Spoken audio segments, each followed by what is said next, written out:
Hi, this is Mr. Torby, and I'm going to be walking you through the first section of the rows, rows, rows homework. I'm going to be doing mine on Thimble so that I can record my screen and show it to you. You need to be writing out the code on the homework paper. For the first section, the first row we're going to do together in this video. The first row has 3 divs in it. There is one div that is 2 columns, one div that is 2 columns, and the third div is 8 columns. The first thing I want to do is set up my row. So I'm going to have the container div to set up my row, and all of my other divs will be in that div. So I've just written it out now. Div class equals row, and then I'm going to move this down.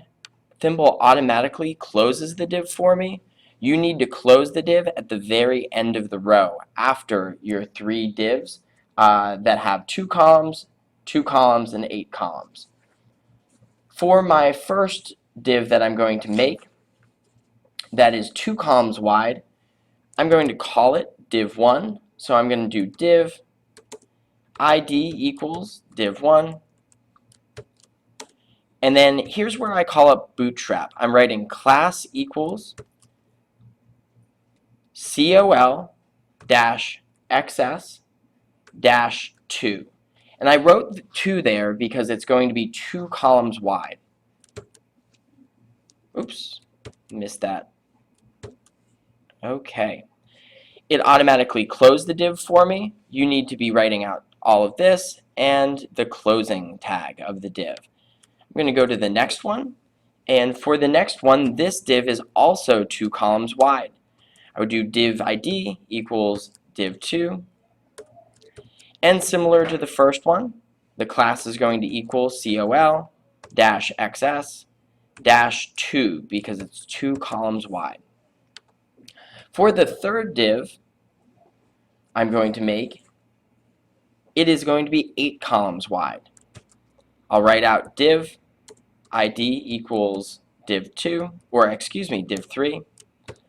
And then the class for this one, instead of writing 2, I'm going to be writing 8 because it's 8 columns wide. 2 plus 2 plus 2, well, excuse me, 2 plus 2 plus 8 equals 12, and that will complete the row for our Bootstrap row here. So I have one div here that's 2 columns wide, one div here that's 2 columns wide, and one div here that's 8 columns wide. My row is starting here, and then after that third div is closed, I need to close the div for the row. So that is how to do the first row in the rows, rows, rows homework. There are 2 additional rows. Please, if you have done the first row, double check it against this information that you just watched. And then try your best to do rows 2 and row 3. Have a great weekend, and I will see you on Monday.